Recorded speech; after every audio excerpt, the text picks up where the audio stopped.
It's like trying to juggle flaming torches while riding a unicycle. Exhilarating in theory, but you're likely to end up burned and in a circus of drama. Let's talk about this today on Our Space. Ex won't move on 48 male, divorced 18 months in summary. She cheated on me after 14 years of marriage. Affair with a married coworker. She admitted it. After a month, I just had to leave. I know she was remorseful, begged and begged me to stay. She did not contest the divorce or my settlement terms. She continued to be a good mom and our relationship was pretty good. Of course, we both had a hard time. We were both mourning the end of the marriage for quite a while. We just kept doing our thing as single parents. Before the holidays, I started seeing someone. Not serious, more friends. She has a daughter. We recently began talking about introducing each other to our kids. They know nothing about us. So, I texted my ex and let her know as a courtesy. She immediately calls and I can tell she's upset. I said that you're seeing other people and I am as well. This was bound to happen. She's now crying. So she screams that she has not seen anyone, not even one date. Not sure I believe that. Said that. She was adamant and now a bit angry. She asked that I not have her spend the night when the kids are there and she's not ready to see her, so please don't bring her around. Wow, okay. Again, just friends. An hour later, she texts me and apologizes. I thanked her. An hour after that, she texts that she deserves this. I do not need any vindictive BS cheerleading here. I am still the head of this broken family and still need to lead as a father. What do I need to do here to manage this? My new girlfriend is rock solid and will not allow any toxicity in her life. Neither do I. I'm proud of getting this crap show settled down and need some input to keep it that way. Thank you. An opinion from the community goes like this. You are not the head of a broken family. You are a father and a co-parent. She is not your responsibility. She has to get herself in a good place. You did right to inform her, but it is a courtesy. Figure out what you believe to be reasonable and stick to it. Honestly, you did her the courtesy of telling her, but you didn't really have to. It's really none of her business. Yeah, maybe if it had gotten more serious to the point where you wanted to introduce your girlfriend to your kids, then I can see having to tell her and it being more of a big deal. But she really has no right to be angry with you moving on and seeing someone when she was the one who decided to light your marriage on fire. Update. Wayward spouse life then and now. Summary of ex-wife's accomplishments. During the first 13 years of marriage. Raised 2 wonderful kids. Earned a college degree. Beautiful home. Great career. Loving husband. Last 3 years? Affair. Dumped. Divorce. Joint custody. Small apartment. Laid off. Alone. Had some challenges with wife being a little too intrusive in my life. My buddy put this in perspective. By the way, if you read my other posts, she's been leaving me alone. My life isn't great either, but I'm finally at peace. Hang in there. Another community reaction says this. I have seen this reaction a few times. I had my fun, but you ended the marriage. I was going to come back eventually. Now nobody wants me and I blame you for that. I'm alone and you could not wait for me. Boo-hoo-hoo. Yeah, sorry. Karma took a major bite out of your butt and now you pay. I have a sister-in-law. To be honest, she is nuts. She kicked the husband out. She was having it off with one of his friends. Hubby was a total mess. He ballooned in weight, started screwing up at work. He found a really good psychiatrist. Soon he was back in the gym. He dropped a huge amount. He moved back in with his parents till he could figure out the direction. Then he did. He had been promoted at work. Bought a nice condo. Was dressing better. Then he meets a girl. He introduces her to my wife and I. I could not be happier for him. Sister-in-law, who has been through a few guys while the divorce is progressing, sees that A. He looks like $1 million. B. He has his own home and a nice car. C. He is dating someone completely out of his league. In short, she has a crap fit. Calls him up. How dare you betray me? He says, sorry, we gave it the office, and hangs up. Sister-in-law goes on a campaign. Slags both of them. My wife nearly rolled up a newspaper to smack her over the nose. At a family dinner, my wife rises, points to her sister and tells her to leave the poor bugger alone. You were the one with the hot pants. You were the one who could not wait to jump on another guy's D. He saved himself from you. Now leave him alone. Her sister goes, I can't. I have to be the winner, not him. Mother-in-law says, stop or find another place to live. Sister-in-law goes, Mommy, he makes me look stupid. My mother-in-law goes, you are stupid. You threw him away like you used Kleenex. He fixes himself and you hate it. I'm so disappointed in you. Cheaters have a hard time when their spouses actually move on. It really kills them to see their spouse happy without them. If you're a PSOP, you're already miles ahead of your ex and totally winning at life. Update. Mother's Day fiasco. Man, I screwed up. Not in the least intentional. Swear. Screw up number 1. Had the kids Saturday and dropped them off for Mother's Day to be with their mom. We've been quarantined for weeks with beaches closed. They're now open. Saturday was beautiful weather.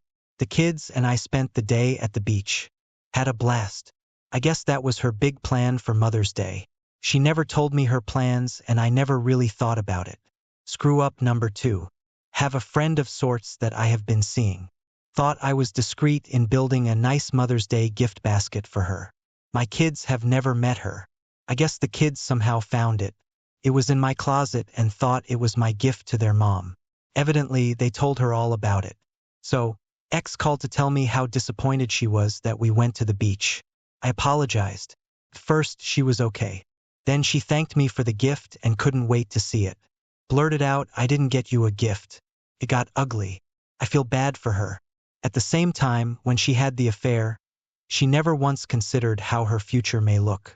Believe me, I had an arsenal of jabs I could have laid into her with, but I didn't.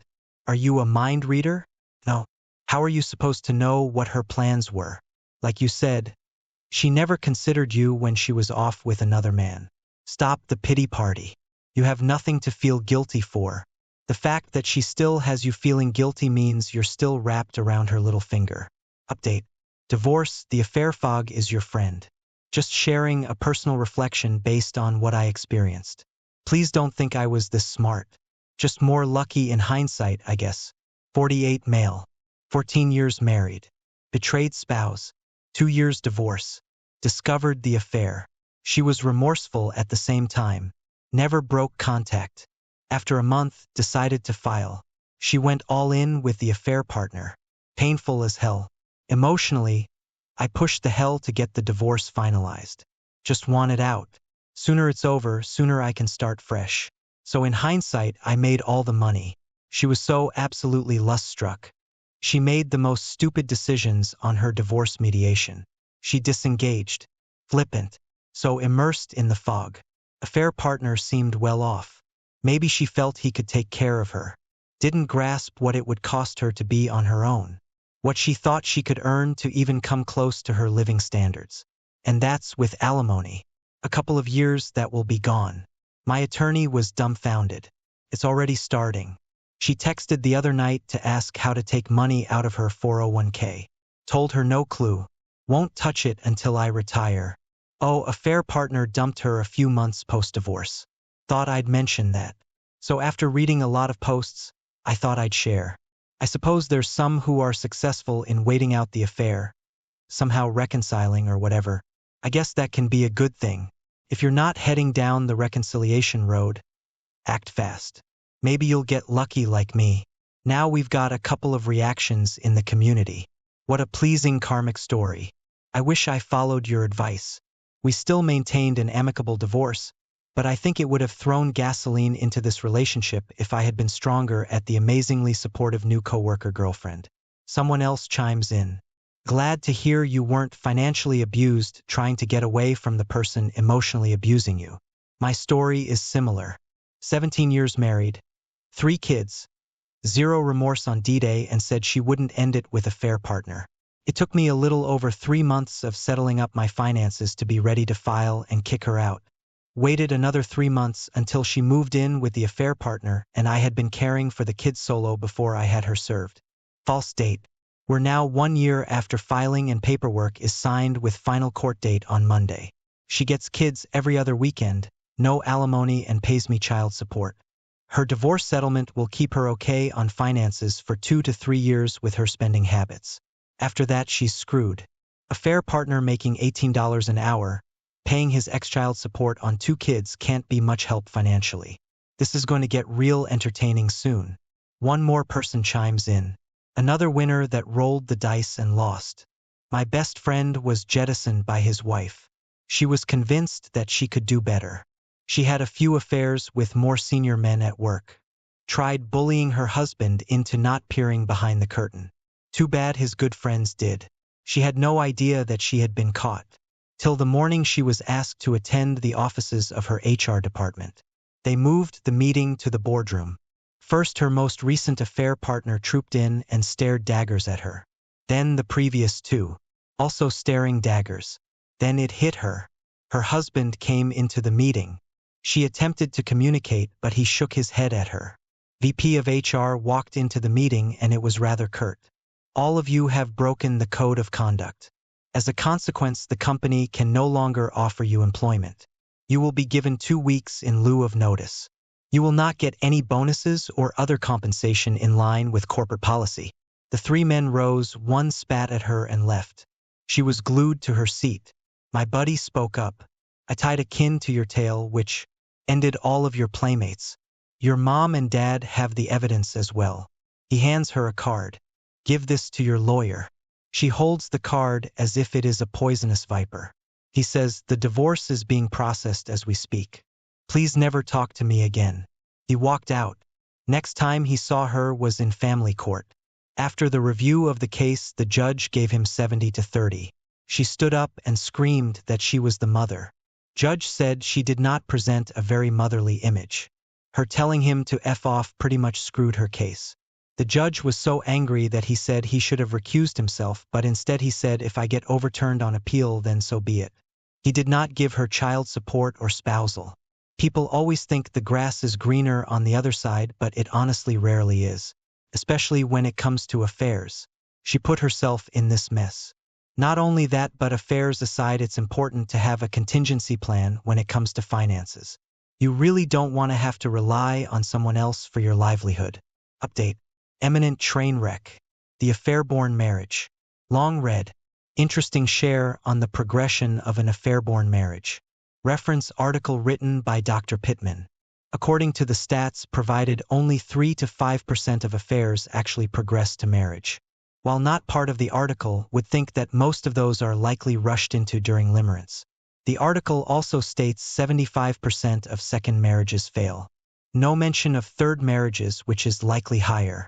The odds of success of an affair-born marriage is just minuscule. My take, and this is not database, is that very small percentage that are defined as successful are actually split. I believe there are successful miserable and successful happy. I think there are significant portions of people who are successful miserable because they trash so much and are so hard-headed they make it work to save face and not admit that would be their biggest life's failure, so they choose living a crappy second marriage. I further submit that the little bitty tiny percent that are successful happy truly both had a toxic, dysfunctional, or abusive marriage they exited. Even then, happy is likely defined as better than. The reasons see below. Article excerpt. Dr. Pittman's 9 defects in the dynamics of affairs that become marriages chart the trajectory of love as it arcs from a forbidden romance to an established marriage to a marital breakup. These 9 defects include, while still married to others, the affair partners become immersed in stimulating unreality, but the second marriage illuminates reality.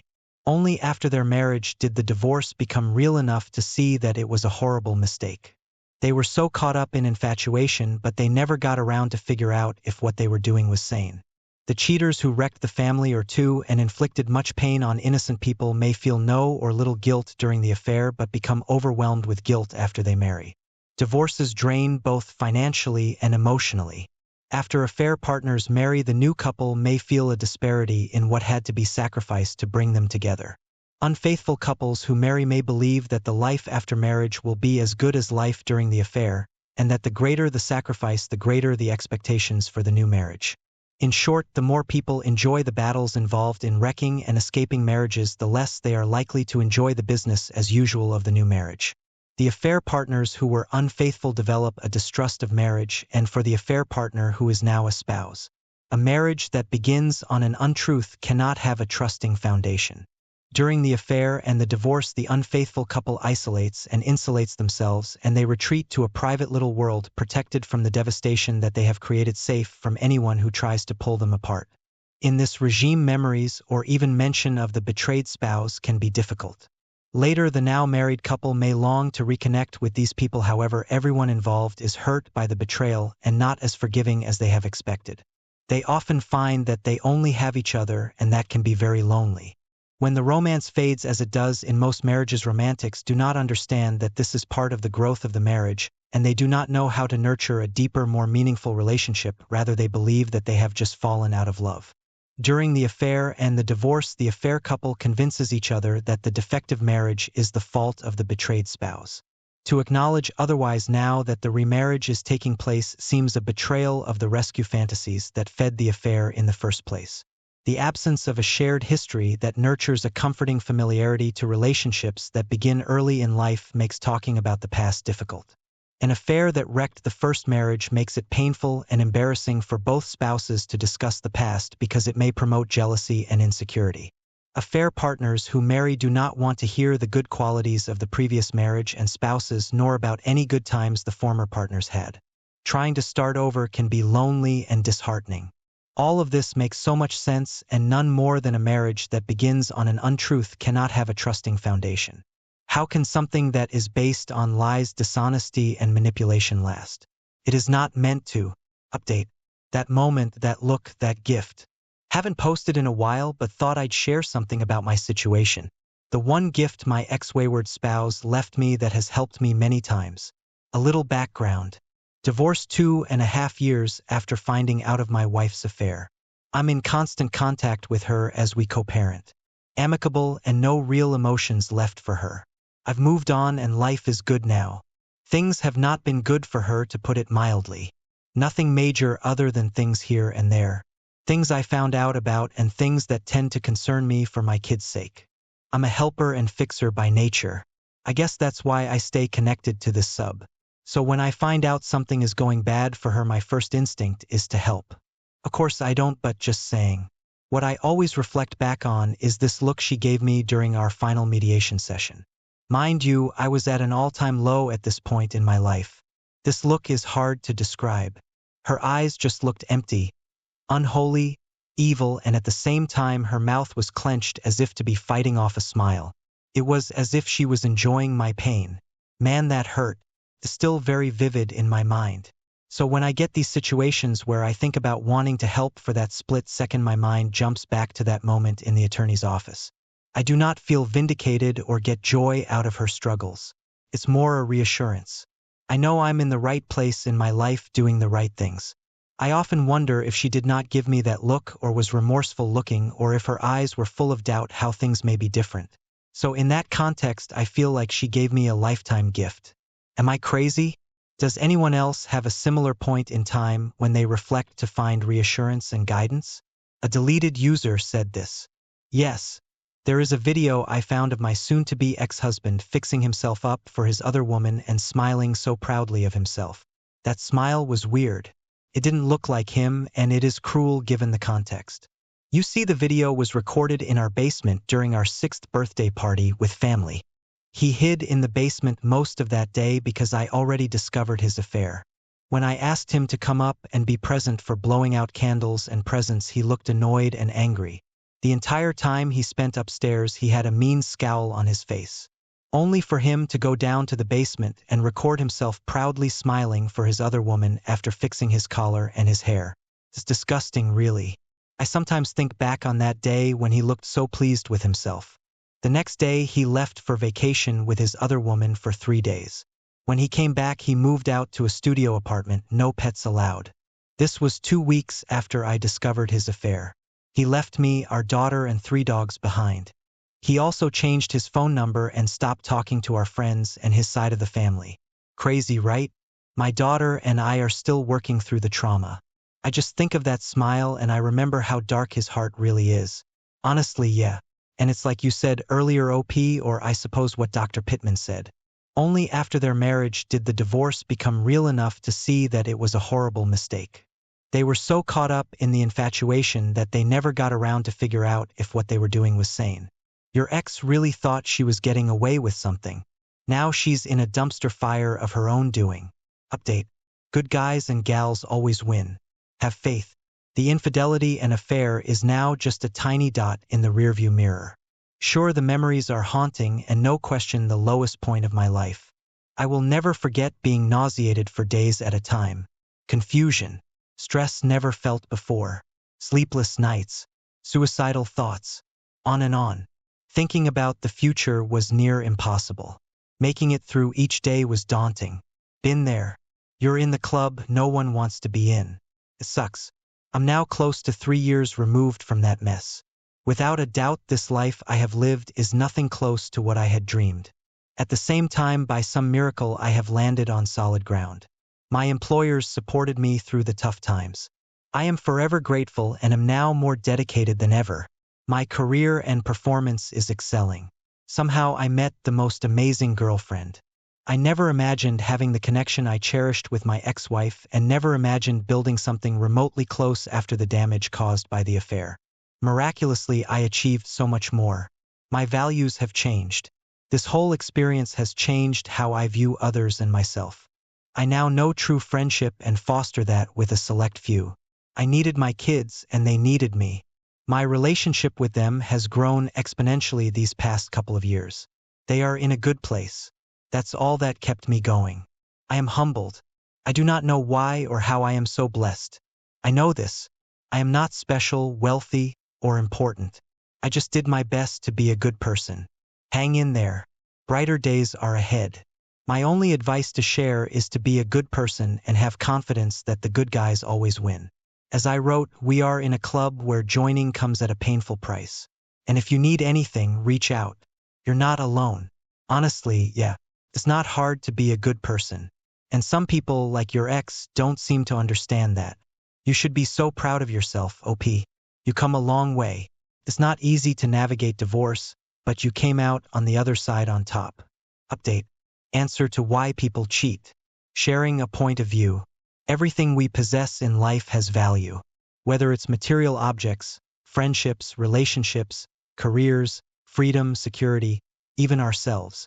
We all place value on what we have. How and what we value is complex. We are all unique, awash with life experiences, environments, DNA, you name it. Because of this, we all value differently, and how and what we value changes over time. Sometimes we can control the value of what we have. Sometimes we can't. Sometimes we can make things more valuable. Sometimes, through neglect, we can make things less valuable. Sometimes the value is real and connected. Sometimes it's perceived.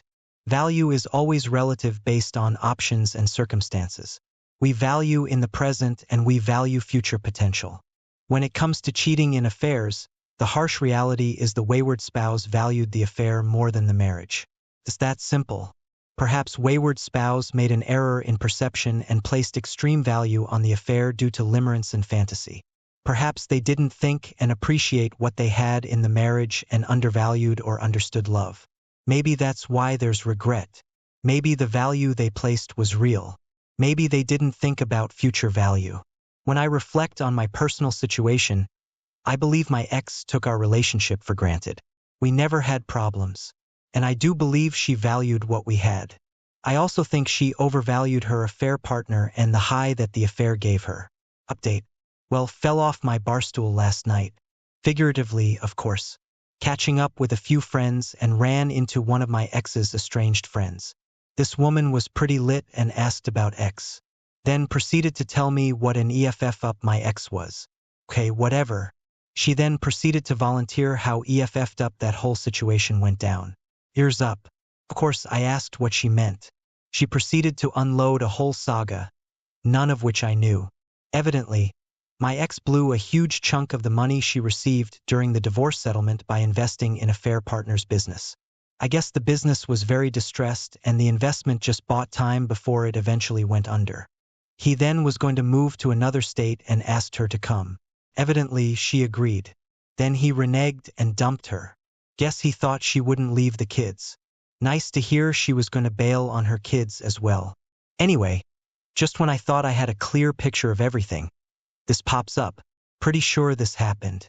I knew her spending habits weren't consistent with her income, and I knew she'd burn through the settlement. Just happened too quick. This explains it. My girlfriend asked me if this upset me hearing that she did that. The kids' piece, yes. Everything else, her money, her choice, if anything, makes me not feel bad about her financial struggles. 49 male, divorced 3 years. The fact that she was willing to drop everything for some guy like this is disappointing. And it really goes to show where her priorities were. You maintained course and knew exactly what was important in life, aka your kids. Honestly, the fact that she even cheated on you in the first place means she was also disrespecting the kids. Her heart hasn't been in the right place for a long time. Update: why I never reconciled. Reconciliation was off the table for me. It wasn't that I didn't think about it. Of course, my kids, the financial impact, etc. were all factors. It all came down to accepting the reality of a new, different marriage or marital relationship. I arrived at my decision through my understanding what a post-affair relationship would look like. I had to accept the following. First, she cost me and her the ability to have a purer marriage. It wasn't like we were married as virgins. It was about her purity of the marriage. I knew our relationship could potentially improve as a result of this. And things could even be better. She could be better. Counseling could help. The problem is, you just can't ever get it back when it comes to purity. Everything felt like it would be fake. Second, I would need to accept that my perspective of her would forever be changed. I knew we could restore the love, intimacy, and the connection, and she could potentially be a great partner. I don't know that I could ever view her as a wife again. It's simply a strange possessive feeling I had. When it came to her, that was gone. Like she was mine and now she's not. Third, I had feared that while I may grow to love her again, there will always be something missing in that love. I imagined how I felt about her. Through reconciliation would be very similar to how a widower would feel after losing their spouse and remarrying. A widower may love their new partner, her through reconciliation, but not in the same way they loved their deceased spouse, her before the affair. So when I processed this, I realized that I had one life to live. I wanted a pure marriage. I wanted a wife, and I wanted to give her all of me. I knew that was impossible by staying. Not trying to sway anyone, just sharing my perspective that led to my decision. We're all different with different scenarios. Maybe this helps with your processing. If you stayed in the marriage, you'd never truly be married to just your ex-wife ever again. You'd be married to your ex and the guy she cheated on you with. Update: difference between affair sex and marriage sex. I have read a lot of posts on comparing affair sex and marriage sex. Wanted to share, and probably in oversimplistic way, the difference. Affair sex versus marriage sex, newness versus closeness, dopamine versus oxytocin, exciting versus comforting, unsustainable versus sustainable. The best way I can describe this is comparing skydiving to holding a newborn. Affair sex is like skydiving. The first time it's new and exhilarating. Marriage sex is like holding your newborn child. It's the feeling of connection, comfort, and warmth. This closeness, like skydiving after sex, releases dopamine. It's a high from excitement. Now here's the catch. All you need to release dopamine is some positive excitement. It's easy. Like holding a newborn, marital sex releases oxytocin. It's a feeling of warmth and comfort. Oxytocin is a little more challenging. Oxytocin requires a feeling of security and safety to release. Our bodies naturally release oxytocin with a newborn because instinctually there are no safety alarms. Otherwise, humans fear everything. So with a mate, the safety alarms need to be shut down. This is done over time through connection and intimacy. Ideally, when we enter a new relationship, affair aside, the dopamine starts flowing. As the relationship progresses, the dopamine wanes. Now hopefully the relationship grows and the dopamine is replaced through intimacy and closeness with oxytocin. Here's a really cool part. Our bodies actually crave the comfort generated by the oxytocin more than the dopamine. This is the case if the oxytocin is being released. Absent either is a feeling of emptiness. Now when people feel this emptiness and need to feel alive, they chase the quick fix. Yep, dopamine. What most who have had experience with sex and relationships understand is excitement of affair or one-night stand sex wanes as well. Whether it's with one night partner or multiple partners, over time the dopamine releases subside. This is simply science and our bodies. So like the skydiving example, the fifth or sixth time is far less exhilarating than the first. Oxytocin, on the other hand, is sustainable and releases actually increase over time. So just like the newborn example, over time the bond and closeness increases. Thought I'd share this to help those betrayed spouses who are trying to process regardless of the outcome of their relationship. Hopefully you can see how this plays into many common themes on this sub. Once a cheater, always a cheater. Was a fair sex better? Or I can't be intimate, etc. If not, let's dialogue. Anyway, hope this was worth a quick read. This is really an interesting and profound perspective, OP. It makes a whole lot of sense. Affairs are definitely all about the quick fix. I think people honestly really get bored of the normalcy of their day-to-day life. It's unfortunate that for some reason their head is telling them they need chaos and excitement that an affair supposedly brings. I've said it before, but people should just want to be able to spice things up in their own marriage in whatever way that might be instead of chasing fantasy. Update. Prevalence of the modern walkaway wife. This is a cut through the BS post about walkaway wife syndrome.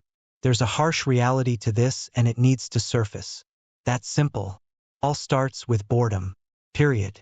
Many cases these women have everything. One could even argue too much. There's nothing wrong with being bored. It's how they address the boredom. Instead of finding purpose, activities, friends, etc. Modern women retreat to social media and fantasies. The combination leads to painting a picture in their heads of some idealistic life. Social media is wrought with damaged divorced women that perpetuate single strong female fantasies.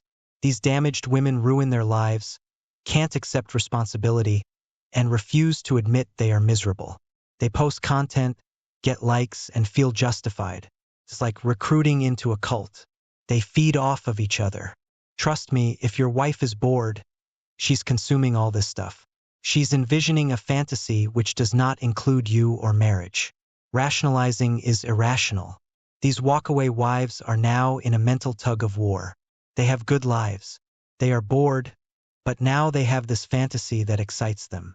Rather than taking accountability and addressing the boredom, they cling to the fantasy. They convince themselves the marriage is the problem. They create a narrative that their marriage is not good. Naturally, this means it's the husband. They start inventorying everything bad about you and the marriage. Then they connect these thoughts through toxic social media, i.e. TikTok. Babe had the same issues as me, left, and now is fulfilled. Once they inventory all the bad about their marriage, they start confiding in friends, relatives, Reddit, etc. They paint an overly biased portrayal of everything. Words flung around, abuse, narcissist controlling, etc. Pity party ensues. Divorce chants from the bleachers. It finally culminates into the bomb drop. Out of the blue it strikes. Edit. Take notice the word unhappy never serviced in the post. That is a ruse. Trust me.